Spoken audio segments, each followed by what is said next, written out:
Hey everyone, Thursday, April 27th, 2017, and it's time to go to work on music.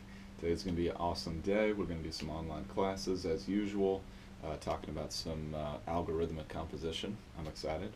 And then we're going to do some guitar work, and then we're going to get back in on the production front and just move forward with this album. So I'll talk to you guys through as much as I possibly can as we go. Let's get it.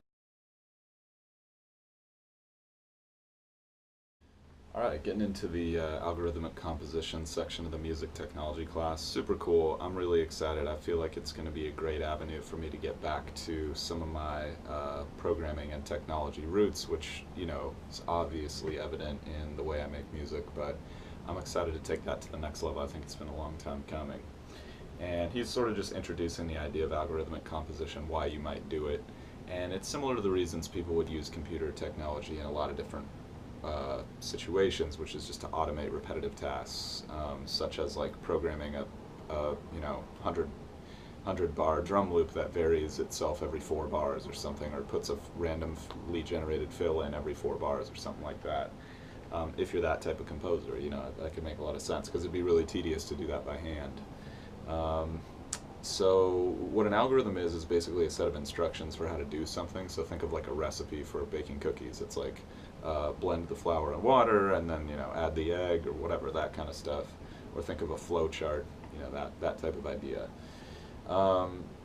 Then I was moving on to some more Alice in Chains research, and man, that band was just a force of freaking nature, man. There's this great video. I'll post on my Twitter right now, of them doing Man in the Box live in like 1991, and it's just tearing the freaking paint off the walls, man. It's pretty epic. I mean, just it's a beautiful thing, man. A beautiful rock moment right there. So yeah, they're a difficult band to describe. I mean, they're always lumped into the grunge category, which I think is fair, but they always thought of themselves as a metal band, which I think is really interesting and really cool, and I think that they sort of lived the metal lifestyle, although they ended up living the grunge lifestyle too, sadly. But yeah, now I'm just going to get into some guitar work, so here we go.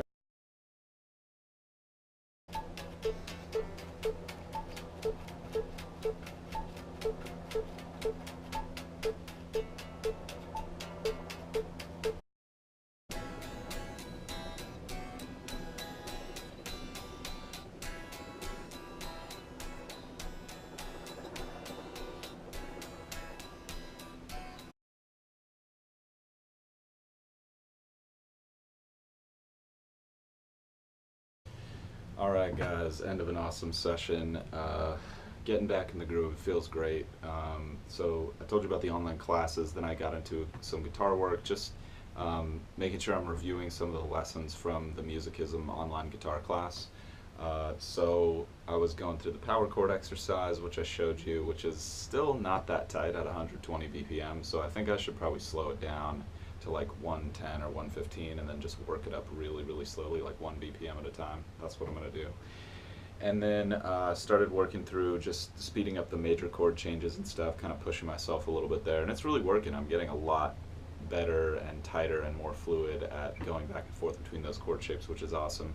And then I started going through the minor chords lesson, which was great because I picked up a good A minor chord shape that it wasn't on my radar, like I could have figured it out, but I just wouldn't have used it otherwise, and that's like exactly why I'm going through this beginner level course, because I feel like my foundations with guitar just aren't as solid as I want them to be, and so this has been like perfect for that. It's just been great, so highly recommend it, regardless of where you are in your playing. I mean, if you're like a true master, like whatever, but even then, it's nice to get a guy like Rabia's take on things, because he's just got a really fresh and really cool style. So if you're feeling his style, I would recommend it. If you're not, then it's definitely a miss. But that was great. And then I got into the production front and was messing around with some of the horn parts that were really, really causing me a lot of trouble yesterday. And I'm just gonna keep them as kind of like a sketch for now. And I realize sometimes you got to just like throw out the rule book and just do what sounds how you want it to sound. And I started thinking about it a little more technically and started like working the stuff into the scale and the key and thinking like, okay, I want, it should mirror this, or it should just be octaves with the bass part or something, and it just sounded crappy. So I was like, you know what?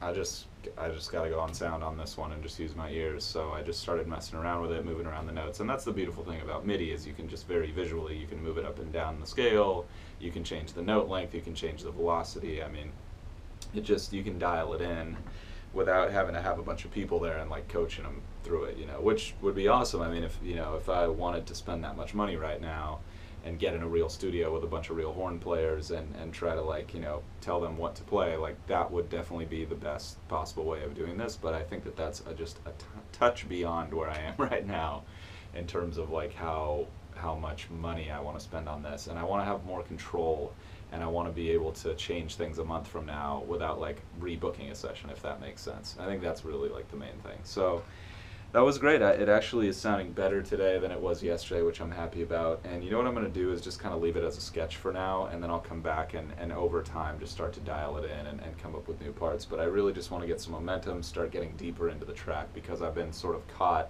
in these first like 16 or 24 bars for like, I don't know, a couple months now, and it's like, all right, I gotta like really, I don't have to, but I really want to just get a little more momentum, get the big picture of the track popping, and then I can go back and edit the details to my heart's content a little bit later. So I think that's the right move for today. I feel like I have some momentum again versus yesterday. I felt really stuck, so that's a good sign. And momentum is just so huge. I don't even need to tell you guys that. So more than happy with the way today went, although I would have liked a little bit more time to work on that stuff. So I'm going to start beeping up my production time a little bit over the next few days and just making sure that I have time to just crank on this album, because this is like the #1 thing right now for me to really kill. So I hope you guys are out there grinding towards your goals, having an awesome day. Be safe out there. There's a lot of crazy stuff going on in the world right now. And just don't forget to enjoy the process, guys. I'll see you tomorrow.